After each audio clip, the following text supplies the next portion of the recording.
Maybe we should take advice from a former Republican on how to beat Donald Trump.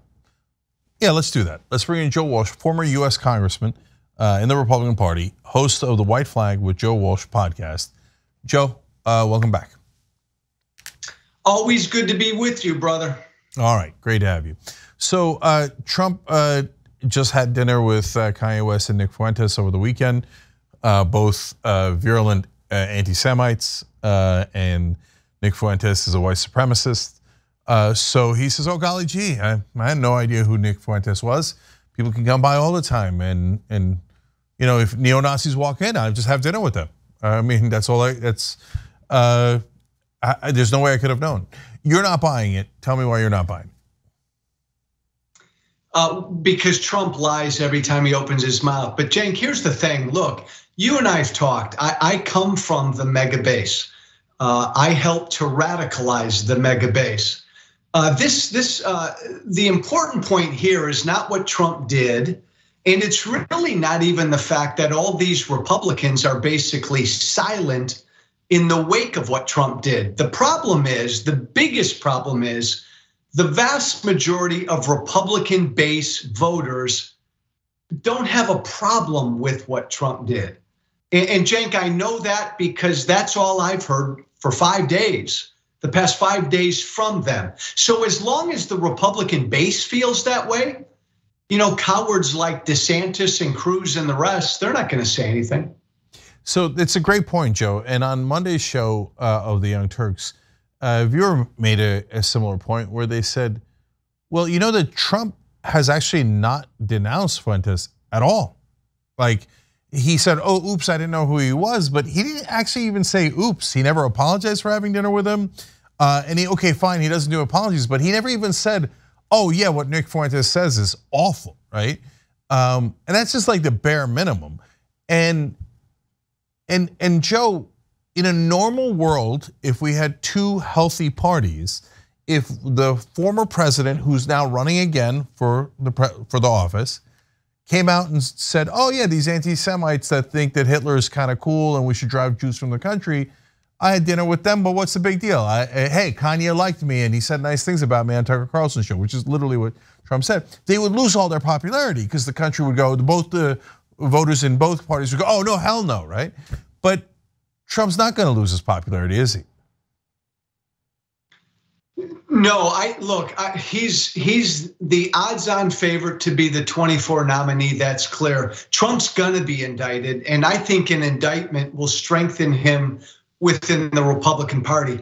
Trump can't call out Nick Fuentes, this white supremacist, because he doesn't want to offend his base.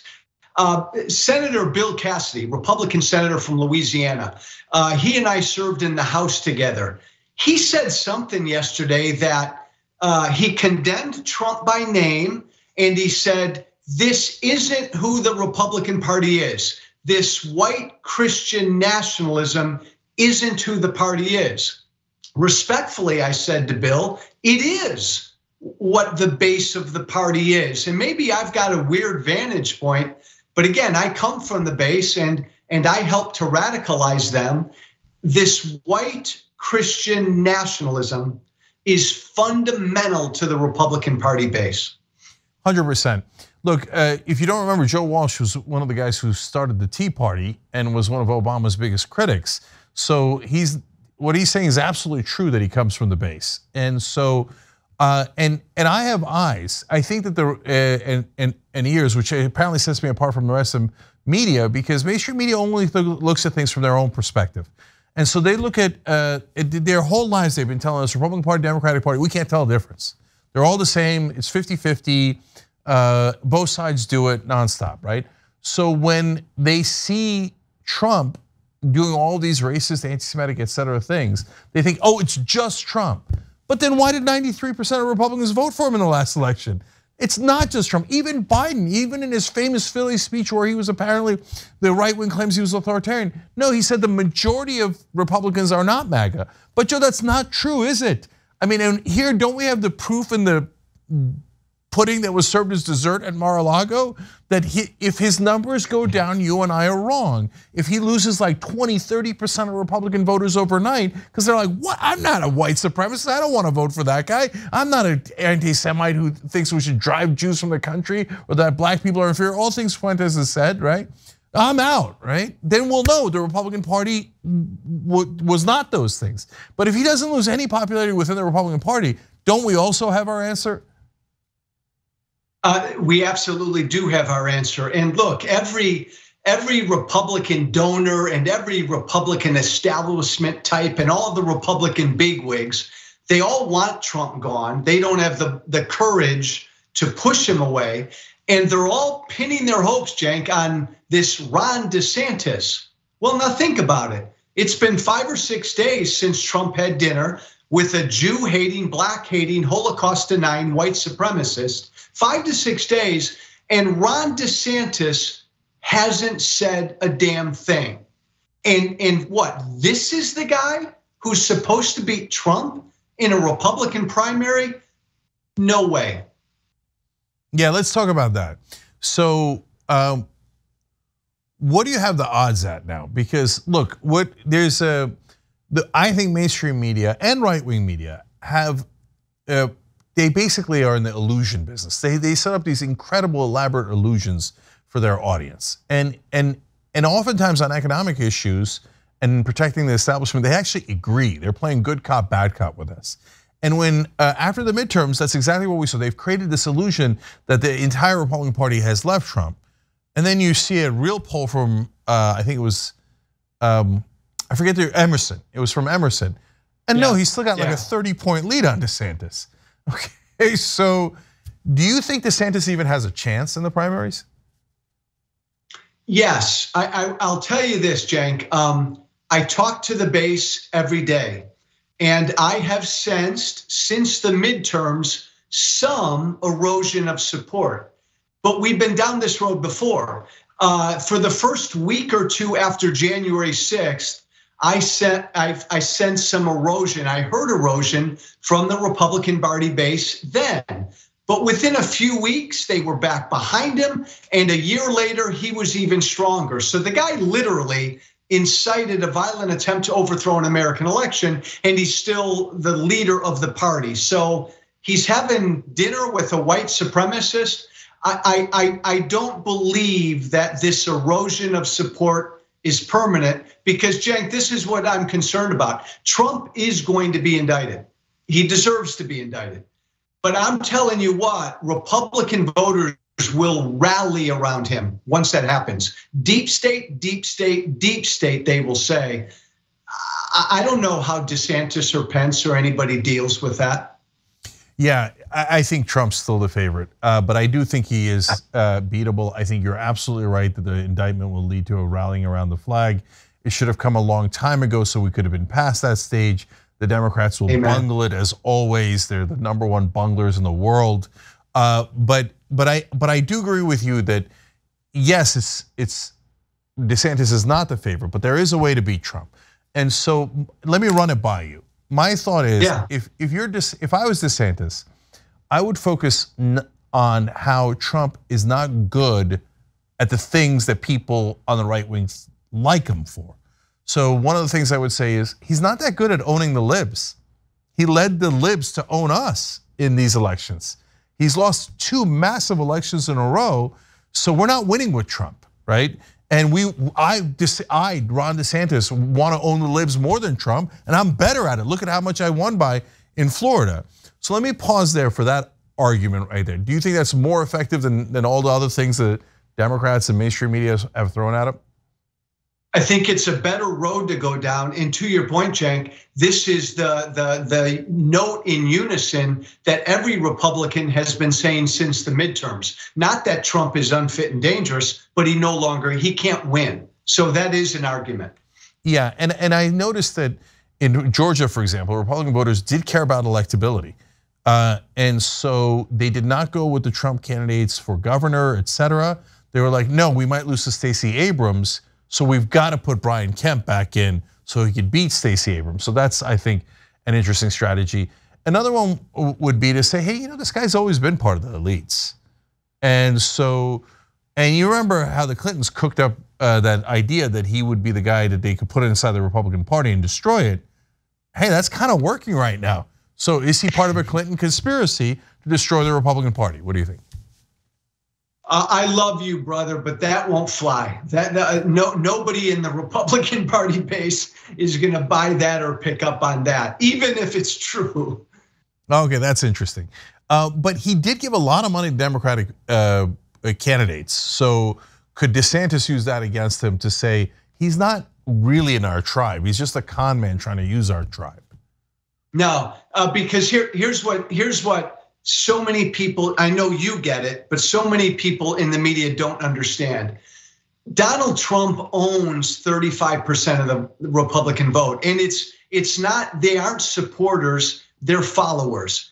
He is a cult leader, and that's really, really powerful.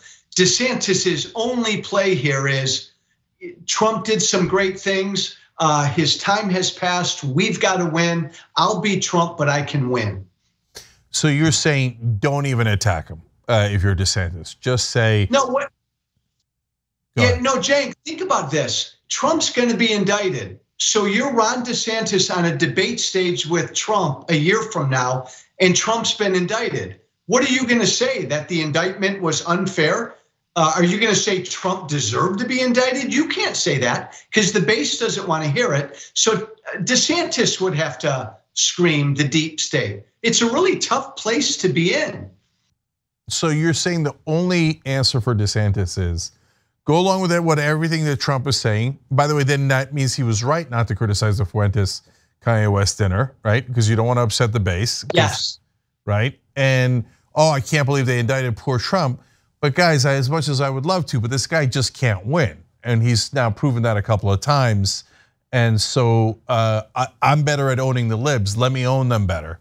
And that's your only way to do a Luke Skywalker-like laser shot into the middle of the Death Star? Yeah, because think about this, Cenk. You're on a debate stage with Trump in a year, and Trump says again the 2020 election was stolen. What does Ron DeSantis say on that debate stage? He cannot say, no, it wasn't stolen, President Trump. Joe Biden won fair and square. If Ron DeSantis said that, he could never win a Republican primary. So he's got to echo Trump and say, I love the guy, I believed in him, but we Republicans have to win. Yeah, and by the way, the percentage of people who think that Biden did not win the election is not 35% of Republicans, it's 35% of the whole country. Yes. So that means it's almost the entirety of the Republican Party. Yeah. Yeah, that's it. So you're right. The problem is in a general election, when you say those nutty things, it kills you. I mean, we saw that in the midterms. All the nutty election deniers lost. So all the big candidates that were election deniers lost. But you have to, otherwise the Republican voters will throw you overboard. So Cenk, I still doubt whether DeSantis or anybody of consequence will challenge Trump. It's too late. He's the monster they created. This would be a huge risk to DeSantis's career to try to take him on. He's got the party by the you-know-what, and I think they're going to have to wait it out for him to lose one more time. So do you think it's better than 50% chance that DeSantis doesn't even run? Yeah, I think it's better than 50 that Trump faces no major opposition in a primary. So, but Joe, won't DeSantis seem like an absolute coward if he doesn't run? He's got enough money to dispel that. He's only 44 years old. He knows he could still be king of the hill in 28 and Trump is done. It's a real difficult, if you can't defeat the king, your career is over as a Republican. Wow. One last thing, give me a percentage chance that Trump wins the Republican primary. Before I do, I just want to do what I always do with you, which is to thank you, son of a gun, for being a courageous voice and always speaking truth to power, no matter who you offend. There, I said it. I think there's a 92% chance Donald Trump is the Republican nominee in 24. Wow, 92%. Okay, I could be wrong. I have it at around 55% because every single person in the Republican establishment is against them, and they're more united than they ever were, and the donors are against them, and that's very relevant. But still, I have him as the favorite. You have him at 92%. Amazing. All right, everybody check out White Flag with Joe Walsh. Joe, thanks for joining us, and thanks for the kind words. Appreciate it. Thanks, brother.